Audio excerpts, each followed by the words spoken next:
everybody, welcome back to my channel. Vic here. For today's video, I'm going to be talking about how you can read more. Now, before I get too far into this, my first piece of advice for everybody, no matter how much you read, how little you read, no matter what your relationship is with the amount of books you are reading, do not compare yourself to other people. Every single person has an individual rate of reading, an individual pace of reading. Some people can read a page in 30 seconds, some in a minute, some 5 minutes. That is going to impact how many books you get through. It's just a fact. If it takes you longer to read a page, it's gonna take you longer to read a book. There's nothing wrong with that. Comparing yourself to other people is just gonna set you up for disappointment, because there will always be someone who has read more than you and someone who has read less than you. You will always be somewhere between other people. I also feel the need to point out the people who you watch on YouTube or TikTok or Instagram or wherever you engage the most with bookish content. A lot of those people are getting paid to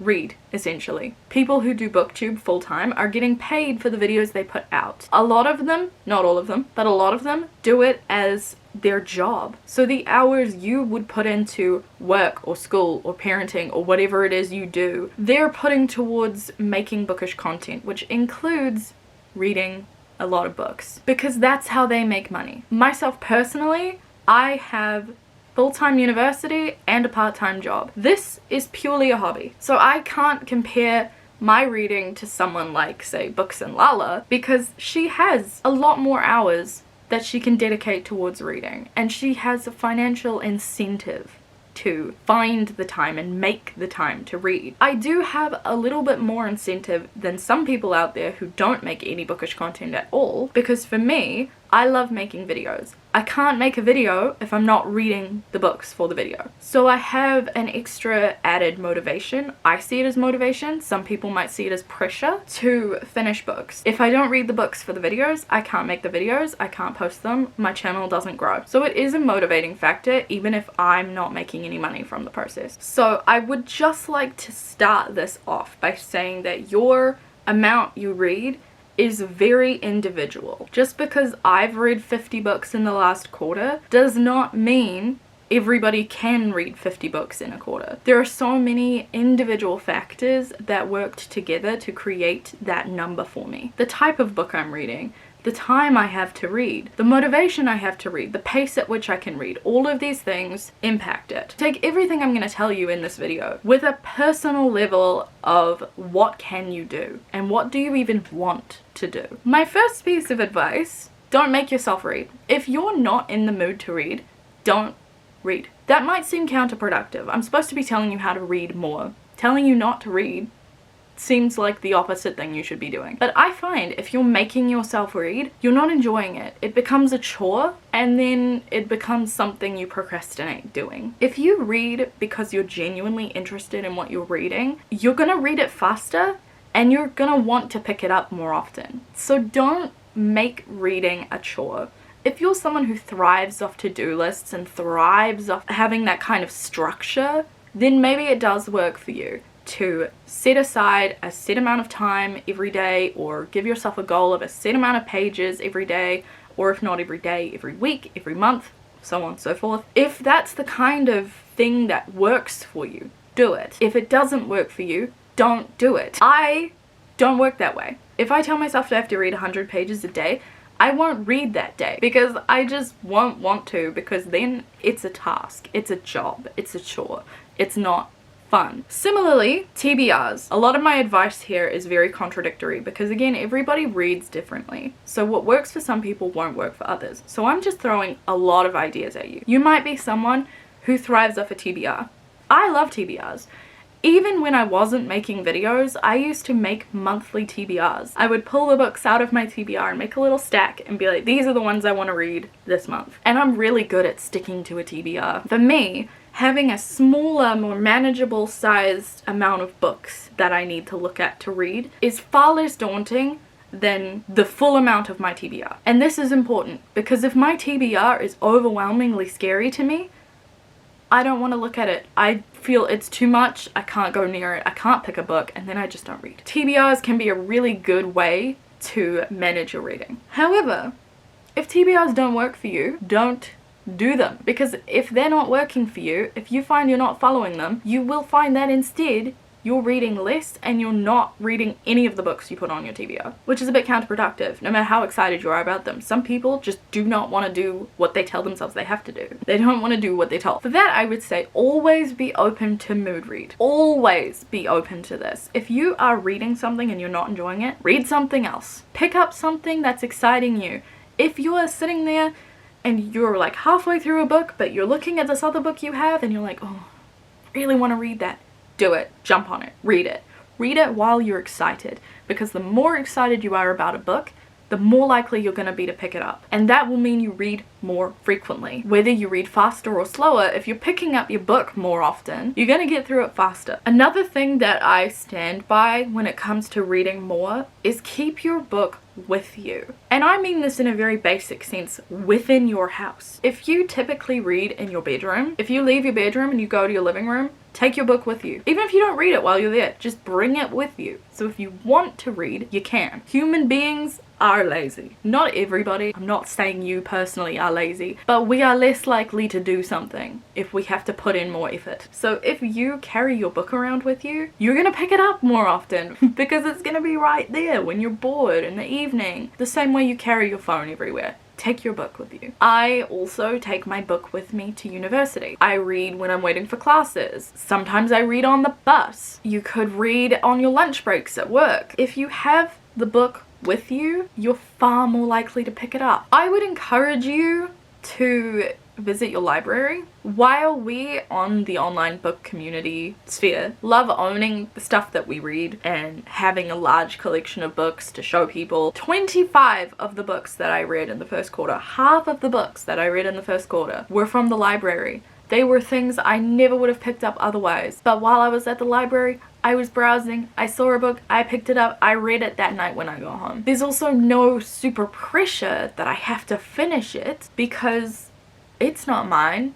I didn't pay money for it. I can just take it back to the library if I don't like it. You're taking away the pressure of paying for something. And you're also opening yourself up to a whole world of books you never would have paid money for, but you might love. It's also very important to be open to not finishing things. You might be thinking, but I want to up the number of books I've read. If I'm not finishing them, I'm not upping that number. No.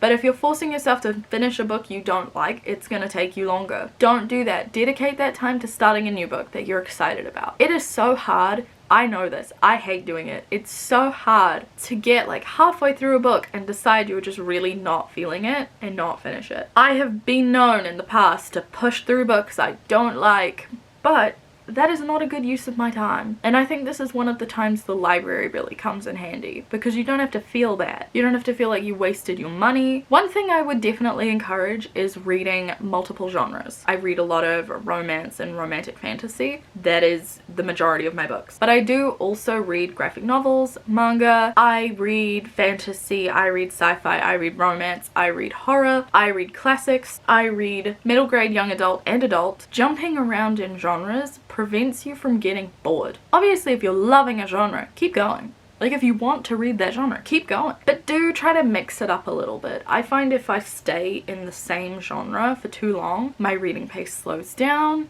I'm less interested in what I'm reading. I need to mix it up, make things exciting again. Variety is the spice of life. It's okay to have a reading slump. I've come to realize that what we all colloquially call a reading slump is reading burnout. It's when we've been going hard and going strong for so long, we've run out of steam. Sometimes we push ourselves too far in our constant goal of reading more and reading faster and reading more and more and more and more, and we want to read all these new releases and we try to cram them all in, and then we just burn. We can't make ourselves pick up another thing because our brains have gone, nah, give me a break. Give yourself that break. This goes back to one of my previous statements of never force yourself to read. If you're in a reading slump, there's a reason. Whether you can figure out what it is or not, there is a reason. Your brain is telling you you cannot do this right now. Give yourself a break. Find another hobby for couple weeks or so. If you're really bothered that you can't read because you actually want to read, you're just not able to, spice up your genres. Go to the library, pick up a bunch of random stuff, see what works. Go to the bookstore. If there's one particular book you keep seeing everywhere that you're actually kind of excited about, but you feel bad because you're in a reading slump and you're not reading the books you already have, fuck it.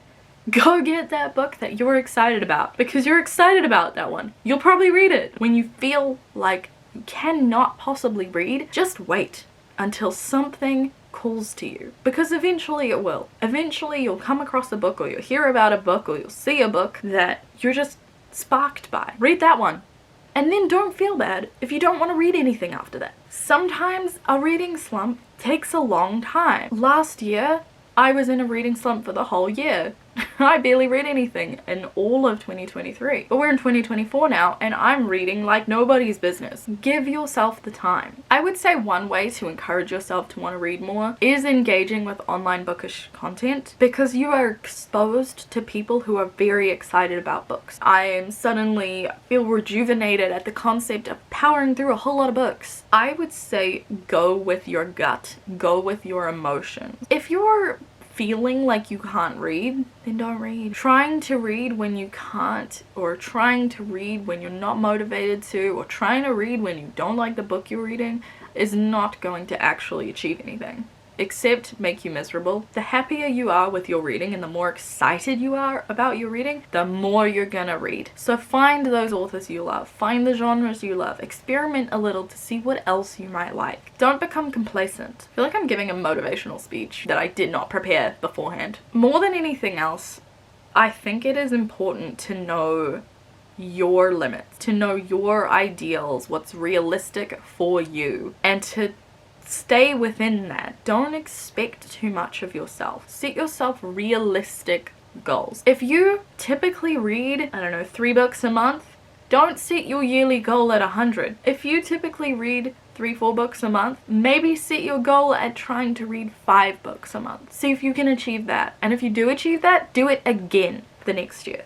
See if you can still do it. Sometimes you have to take baby steps. Sometimes you have to take a step and see if you can stay there. Set your goal. If you achieve it, keep the same goal. If you achieve it again, move it up. If you think you're reading a page really slow, don't worry about it. That is something that improves with time. Reading is just like any other skill. The more you practice it, the better at it you will be. So if you continue to read, you will find that slowly but surely your pace of reading increases. So really, my number one piece of advice for trying to read more is to just keep reading. Read what you like, read when you like, and just keep doing it. You will naturally get faster at reading. If you're picking up books you like, you will read them more frequently, and then the number of books you read will go up. Don't overthink it. Don't stress yourself out. Don't compare yourself to other people. Don't make it a chore. And if you're finding something is not working, change it. Don't do it. Don't force yourself to follow a structure that does not work for you. I hope this was helpful. If anybody else has any tips or tricks on how to read more, please leave them in the comments down below. I would love to hear them, and I'm sure anybody watching this video would also love to see them. If you enjoyed this video, do leave a like and subscribe to see more of my content if you haven't already. I hope I see you all next time in my next video. That's all from me today. Bye!